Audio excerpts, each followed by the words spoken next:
परिपूर्ण आरोग्य सुविधा देणारं केम हॉस्पिटल. सर्व आजारांवर उपचार, ऑपरेशन्स, अत्याधुनिक थिएटर आणि आयसीयू, शासकीय योजना आणि सर्व प्रकारचे मेडिक्लेम्स उपलब्ध. ठिकाण विठ्ठल मंदिरासमोर, अकोले बायपास, संगमनेर. संपर्क 99 532 99 532. आपल्या नगर राहुरी पाथर्डी मतदारसंघाचे कार्यक्षम आमदार शिवाजीराव कडले साहेब यांचं या ठिकाणी आकस्मिक निधन झालं आणि खऱ्या अर्थानं हा मतदारसंघावर खूप मोठा दुःखाचा आघात झाला. परंतु या दुःखाच्या आघातामधून या ठिकाणी सावरण्यासाठी त्यांचे चिरंजीव अक्षयदादा कर्डिले हे 10व्या नंतरच या ठिकाणी कार्यरत होऊन त्यांनी सर्व जनतेचे प्रश्न असतील, अडीअडचणी असतील समजून घेऊन आपलं दुःख आबाळा एवढं असताना ते मागे सारून खऱ्या अर्थानं सर्वसामान्यांच्या सुखदुःखामध्ये ते सहभागी झाले. आणि आज या ठिकाणी या मतदारसंघाची पोटनिवडणूक होत असताना बरेच जण हा प्रश्न करतात की कडले साहेबांचा हा या ठिकाणी वारसा म्हणून अक्षयदादाला निवडून द्यायचं का कामांचा या ठिकाणी ठसा म्हणून निवडून द्यायचं.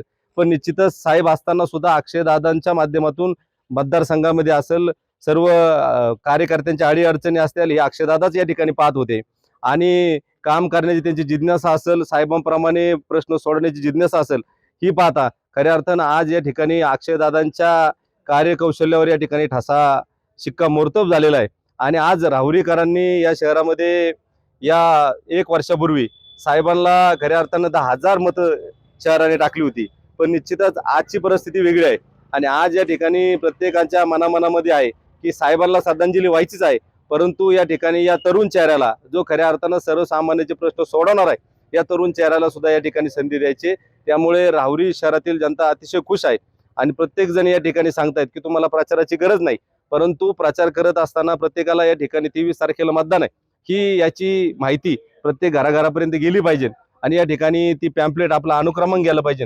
त्यामुळं या ठिकाणी राहुरीतील सर्व पदाधिकारी असतील, नगरसेवक असतील, ज्येष्ठ मंडळी असतील, सर्वजण आणि या ठिकाणी अक्षयदादांचे मोठे बंधू देवदासजी कडले असतील त्यांच्या माध्यमातून आमचा हा प्रचार दौरा या ठिकाणी चालू आहे. 50-60% राहुरी शहर या ठिकाणी आमचं फिरून झालेलं आहे आणि येणाऱ्या 3-4 दिवसामध्ये राहिलेलं राहुरी शहर पूर्ण घराघरापर्यंत या ठिकाणी आम्ही पोहोचणार आहोत. कारण याचा एकच आहे की जास्तीत जास्त मताने अक्षयदादा निवडून आले पाहिजे आणि जास्तीत जास्त मतदान या ठिकाणी घडलं पाहिजे. निश्चितच अक्षयदादा हे 4 मेचा ज्यावेळेस निकाल या ठिकाणी आपल्या हाती येईल त्यावेळेस महाराष्ट्रामध्ये 1 नंबरच्या मताधिक्याने या ठिकाणी निवडून आलेले असतील.